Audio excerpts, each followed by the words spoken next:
నమస్తే welcome to I dream మనతో పాటు ఉన్నారు ప్రముఖ ఆయుర్వేద వైద్య నిపుణులు డాక్టర్ చిట్టిబొట్ల మధుసూదన్ శర్మ గారు వారితో మాట్లాడతాం. నమస్తే సార్. నమస్తే సార్, థైరాయిడ్ ఉన్న వాళ్ళు చాలామంది క్యాబేజ్ కానీ క్యాలీఫ్లవర్ కానీ సోయా ఇలాంటి పదార్థాలు తీసుకోకూడదు అనేసి అంటూ ఉంటారు. అది డాక్టర్లు చెప్పారా లేకపోతే ఎవరైనా తెలిసిన వాళ్ళు చెప్పారా అన్నది పక్కన పెడితే థైరాయిడ్తో బాధపడుతున్న వాళ్ళు అసలు వీటిని దూరంగా పెట్టేస్తూ ఉంటారు. అసలు వాళ్ళ డైలీ దీంట్లో అసలు తీసుకోరు.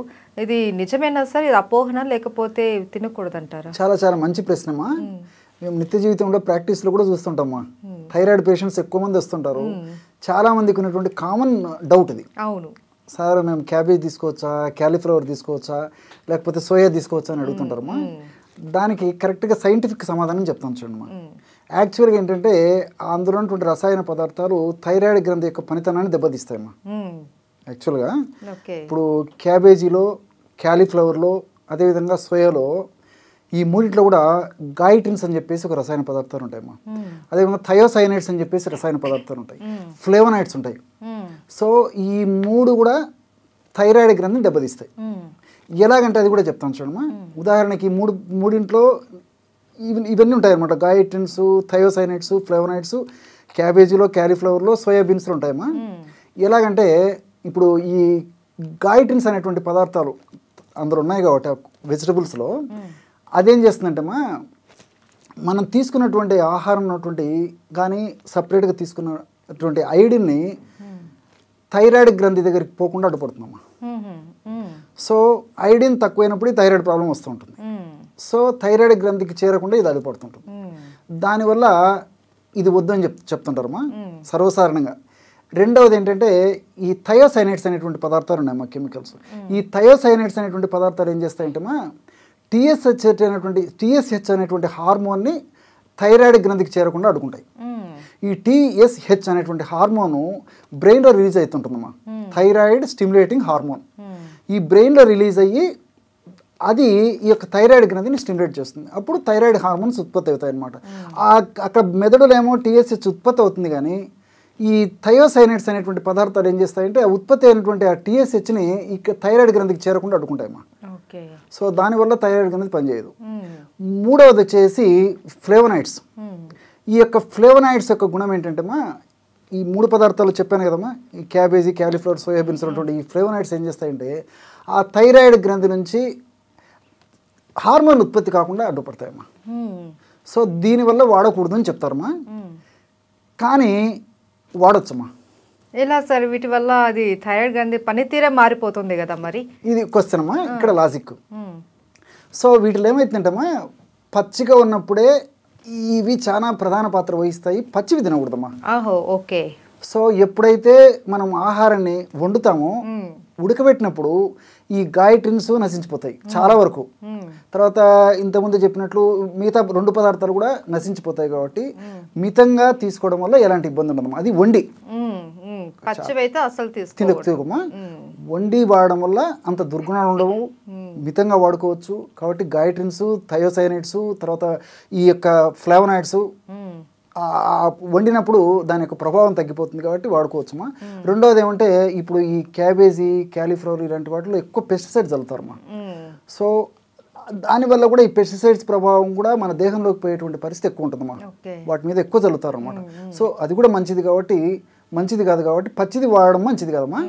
సో ఉడకబెట్టి వాడడం వల్ల అంత దోషం ఉండదు, మితంగా తీసుకోవడం వల్ల ఎలాంటి ఇబ్బంది ఉండదమ్మా.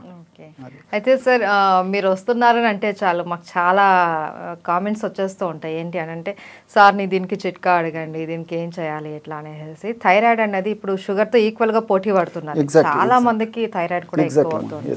సో థైరాయిడ్కి ఏదైనా మంచి చిట్కా చెప్పండి అనేసి అడుగుతున్నారు. సో మీరు చెప్పే చిట్కా ఏంటి సార్? చాలా మంచి చిట్కా చెప్తామా. తయారు చేసుకోవడం చాలా సులువమ్మా, వాడుకోవడం సులువు, రిజల్ట్స్ కూడా మంచి రిజల్ట్స్ వస్తాయి. ఖర్చు కూడా చాలా తక్కువ ఉంటుంది. చాలా తక్కువ. ఏ థైరాయిడ్ అని కానివ్వండిమా, హైపో కానీ హైపర్ కానీ. థైరాయిడ్ జనరల్గా రెండు రకాలుగా వస్తూ ఉంటుంది. అది హైపోథైరాయిడ్ కావచ్చు, హైపర్ థైరాయిడ్ కావచ్చు. ఇంగ్లీష్ వైద్య విధానంలో అయితే సపరేట్ మందులు ఉంటాయమ్మా. ఆయుర్వేద వైద్య విధానంలో ఒకటే ఔషధం థైరాయిడ్ గ్రంథి పనితీరును మెరుగుపరుస్తుంది. థైరాయిడ్ అంటే థైరాయిడ్ అంతే. థైరాయిడ్ ప్రాబ్లం ఉందంటే మెడిసిన్. దాని యొక్క పనితీరును మెరుగుపరుస్తుందమ్మా. తక్కువగా ఉంటే నార్మల్గా తీసుకొస్తుంది పనితీరు, ఎక్కువ పనితీరు ఉంటే కూడా నార్మల్గా తీసుకొస్తుంది. అంటే ఈ దేహానికి ఎంత హార్మోన్స్ అవసరము, ఏ పద్ధతిలో ఈ దేహాన్ని కాపాడాలనేటువంటి పద్ధతిలో ఈ హార్మోన్స్ ఉత్పత్తి అయ్యి సమస్థితిలో ఉండేటువంటి పరిస్థితి ఏర్పడుతుంది. కాబట్టి ఏ థైరాయిడ్ అయినా ఇప్పుడు నేను చెప్పేది పనిచేస్తుందమ్మా. ఏ థైరాయిడ్ ప్రాబ్లం అయిపోయినా దీనికి త్రిఫల చూర్ణం ఒక 60 గ్రాములు తీసుకోవాలమ్మా. గత కొన్ని వీడియోస్లో కూడా మనం త్రిఫల చూర్ణం గురించి తెలుసుకున్నాం, మనకు మార్కెట్లో దొరుకుతుంది. అదేవిధంగా పిప్పళ్ళ చూర్ణం అమ్మా. ఈ పిప్పళ్ళు మనకు పచారికోటలో దొరుకుతాయి అమ్మా, లాంగ్ పెప్పర్ అంటారు అనమాట. సో అవి తెచ్చుకొని శుభ్రం చేసేసి వేయించేసి పౌడర్ చేసుకుంటే సరిపోతుంది. ఆ యొక్క పిప్పళ్ళ చూర్ణం 20 గ్రాములు. అది ఓపిక లేదనుకోండి మనకు మార్కెట్లో పిప్పళ్ళ చూర్ణం కూడా దొరుకుతుంది. సో 60 గ్రామ్స్ త్రిఫల చూర్ణము, 20 గ్రామ్స్ పిప్పళ్ళ చూర్ణము, ఒక 20 గ్రామ్స్ మాత్రము దేవదారు చెక్క చూర్ణం తీసుకోవాలమ్మా. దేవదారు చాలా మందికి పేరు తెలియకపోవచ్చు ఈ కాలం వాళ్ళకి. దేవదారు చెక్క మనకు ఆయుర్వేదం షాప్లో అడిగితే ఇస్తారమ్మా. ఆ పౌడర్ కూడా దొరుకుతుంది. కాబట్టి దేవదారు చెక్క చూర్ణము ఒక 20 గ్రాములు తెచ్చుకుంటే సరిపోతుంది. ఎందుకంటే చెక్క తెచ్చుకొని దంచి చూర్ణం చేసుకోవడం కొంచెం కష్టంగా ఉంటుంది. కాబట్టి డైరెక్ట్గా చూర్ణం తెచ్చుకొని వాడుకుంటే సరిపోతుంది.